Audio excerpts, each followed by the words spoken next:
云南的西靠，南九云南的那靠，南云蒙南的对靠，东岭云南的这么靠，东云川南的去靠，黎明关南的这里靠，南西湖南的南靠，南东东南的东靠，哦，东路南的东靠。南边西南的高靠，北河连南的高靠，南部南的西靠，后天辽南的南靠，南的西靠，广西辽南的西靠，云南南的山靠，辽边南的贵靠，南辽六南的靠，南西南南的北沙靠，南边高南的西靠，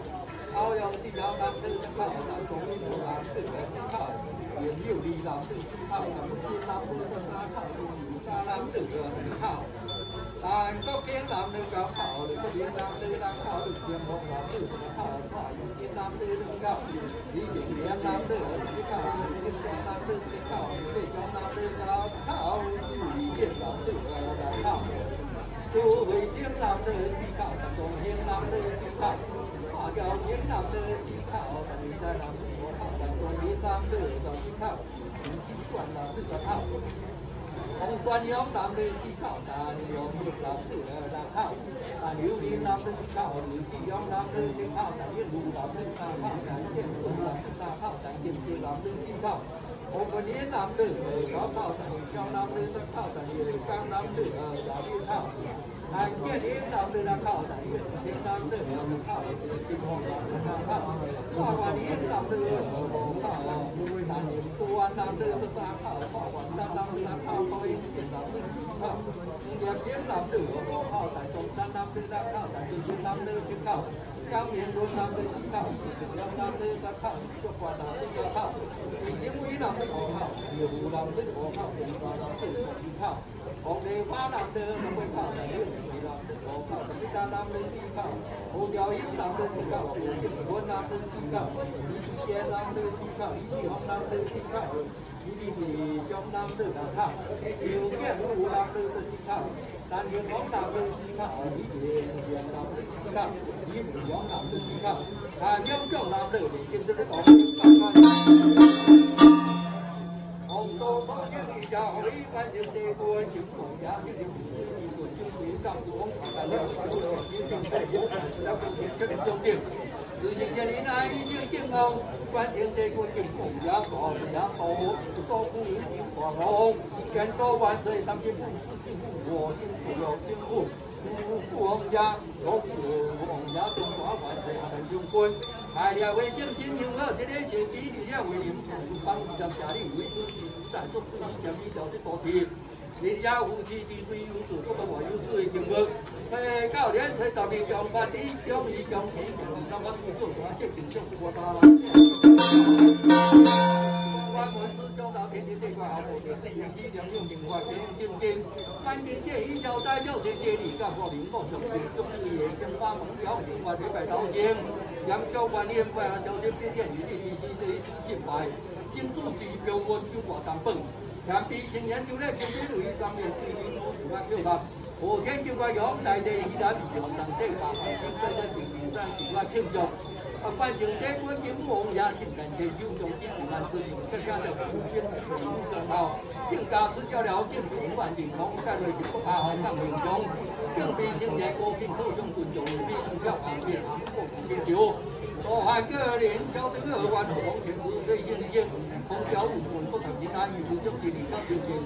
ngoài siêu siêu hiện do cao sam công thì có đô trên tiếng cái nhiều thì phải có yếu tố không dùng thao công chỉ đi sang dùng có một hướng tiến được cũng công tiền tiến triển ca sinh ra cái tiếng kêu sự liên ca thì nhà khổ hồ chỉ chừng lắm tiếng nhiều đưa ra thì cho ra cái hướng chuyển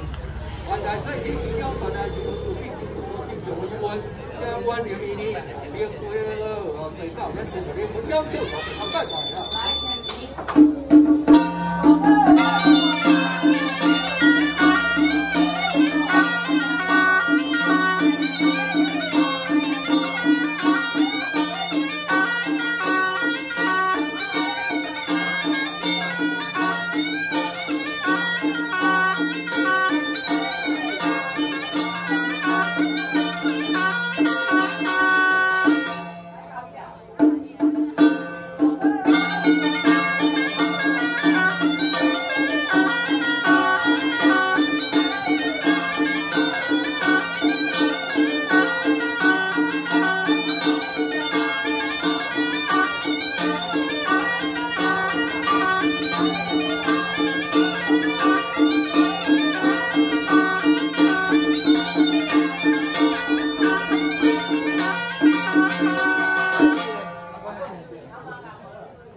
聽嗰個想不差晒事，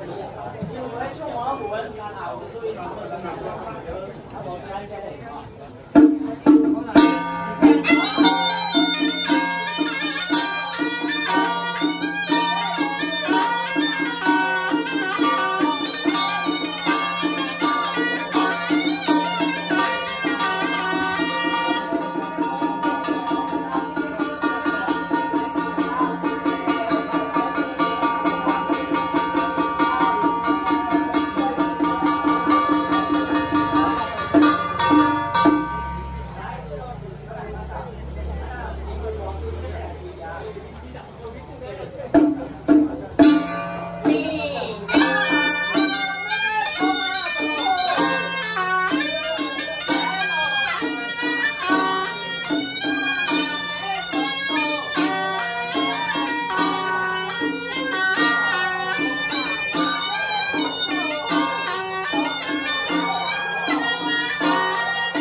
Hãy subscribe cho kênh Ghiền Mì Gõ để không bỏ lỡ